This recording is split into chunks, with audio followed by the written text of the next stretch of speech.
let's talk about the five deeps. Sure. Well, it required developing a submersible that had never been built before because the bottom of Challenger Deep had only been successfully dived twice before. Once in 1960 by the Bathyscaphe Trieste, where it went down to the bottom with Don Walsh and Jacques Picard, and it came back up 15 minutes later. It couldn't maneuver. They got silted out. They couldn't see at all. But they still made it.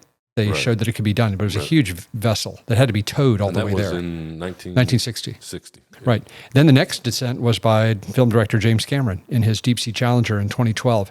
And that was kind of a second generation submersible. It used syntactic foam as its buoyancy mechanism instead of gasoline, which is a little bit more dangerous, which is what the Trieste used. In both of those vessels never went down there again. In fact, the Deep Sea Challenger never dove again. It was beat up really badly. What you learn about the ultra deep ocean is that it is indeed one of the most brutal environments, if not the most brutal on planet Earth, other than the inside of a volcano. It just wrecks equipment, like it has a will to do so. So the idea was to build a vessel that could go down repeatedly, not just to the bottom of the five oceans, but to the bottom of Challenger Deep, safely and repeatedly. And that required a whole new level of engineering. So that was the third generation submersible that could go to Challenger Deep. And it took 4 years with Triton Submarines to design, develop, and test that vessel. And I became the submarine test pilot. So I'm also a certified submersible test pilot, which is something I don't recommend that you become. It's tricky. Because one of the coolest things that I know about you is you dove the Titanic solo. Yes, that had never been done before. And I would never do that again, nor would I recommend anyone doing that. That was the most dangerous dive I ever did. And people go, you've got to be kidding. You went to all these other incredibly deep trenches. The issue is that the Titanic is big. Yeah. There are a lot of cables. Some of them are steel. And the current is really strong. It's right there in that Gulf Stream current coming up into the North Atlantic. There were times where I could not control the sub, even at full power, because the waves were pushing me into the wreck. Oh, man. Last thing you ever want at 4,000 meters is not in complete control of your submersible with cables running around. That's how you end up getting killed. And so after doing a solo dive, because I thought it'd be interesting, and it was, it was just me and the wreck. So it's an incredibly powerful feeling, but that was a white knuckle dive that I was glad when it was over. And I said, from now on, I'm having one set of eyes inside looking on the sonar, one set of eyes outside looking at physical obstructions. You need two sets of eyes minimum. Yeah. And the limiting factor had small portals. It wasn't like a 3300. You couldn't see very well out of it.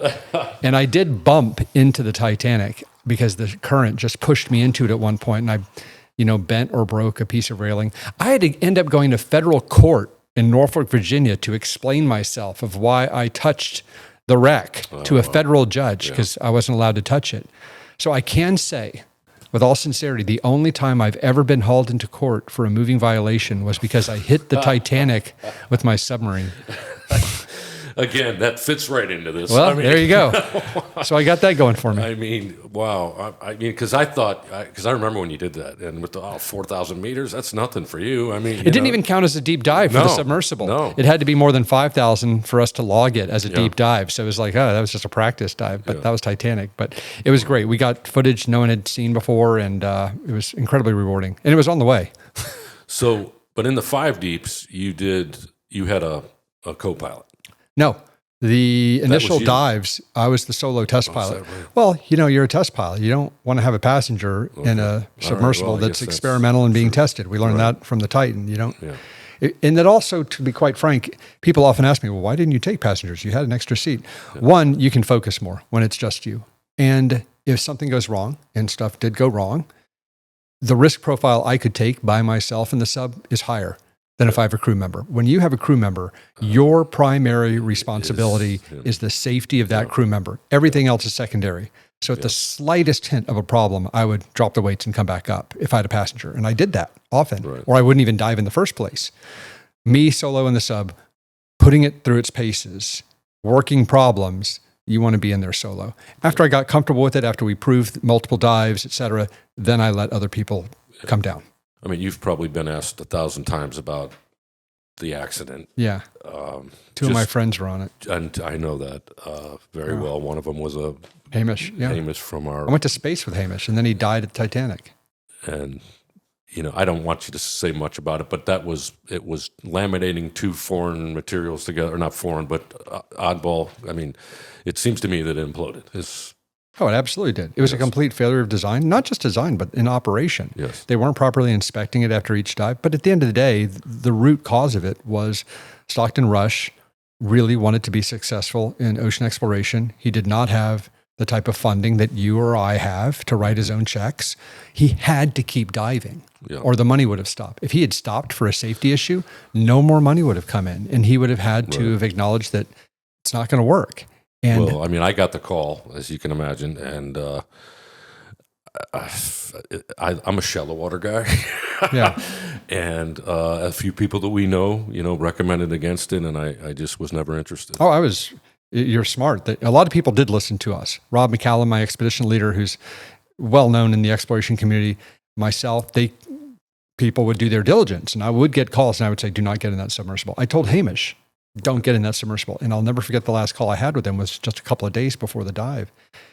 I said, it's not a matter of if that submersible is going to fail. It's a question of when. And I explained very well why. And he said, yeah, but it's been down a couple of times, and I think it's safe enough. Yeah. And I'm like, really? You are risking your life. You are playing Russian roulette, and they're adding more bullets to the chamber. I said, don't get in that sub. And he really, really wanted to see the Titanic. Yeah. So there's nothing I could do. And then, he did the dive. And the first I heard about it was I think I was in Dubai or somewhere. It was like 3 a.m. I got a call from his wife. Yeah. She called me directly and said, hey, Victor, they've lost contact with the submersible. And I'm like, oh, hell. They told me this, that, and the other. I mean, what do you think? Pretty instantly. Yeah, she asked me. I said, what exactly did they tell you? And she told me. And I couldn't lie to her. I had to be very honest. And I just said, I don't think they're coming back, Linda. Because what she described were the conditions that would happen if there was an implosion. And then literally within 24 hours, I had people that I knew from the Navy. I was in Navy intelligence. Yeah. They knew I had an interest in what happened. And they just said in very uncertain terms that, that basically they heard it. They heard it, yeah. And, the submersible community, as you know, is very It's pretty small. And, I was getting questions. I was interviewed once. And I think the thing that teased us was the tapping. And but they never said the critical words, which was, we know, being submersible operators, the reason we have manual timepieces is for timekeeping. Even if all electrical fails, we have our analog timepiece. And the reason we have it, the big one, is exactly every 15 minutes and 30 minutes, you tap. You tap SOS, right? Yeah. Nothing in nature will do that. They never said that. They said they just heard noises. Right? They were hearing the machinery noises of all the different ships in the area. How many times are they trying to find a submersible at 4,000 meters that's down? Yeah. They never do. You just knew it. I'm sorry to laugh, but you're right. Yeah. You're right. And I think it was telling the fact that neither myself nor Jim Cameron or Patrick, none of us said a word while the search was underway. We all knew. Sure didn't, no. We all knew what had happened, and we didn't, the Coast Guard's going to do its Coast Guard thing. If there's a 1% chance they're alive, they're going to do their thing.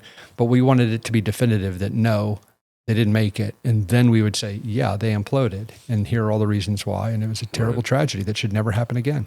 Yeah. You don't take paying passengers down on an experimental vessel that you are not properly maintaining. There you go.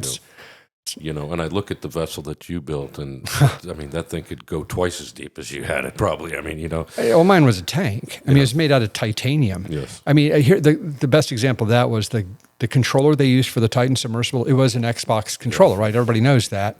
Mine came from an F-16. Yeah.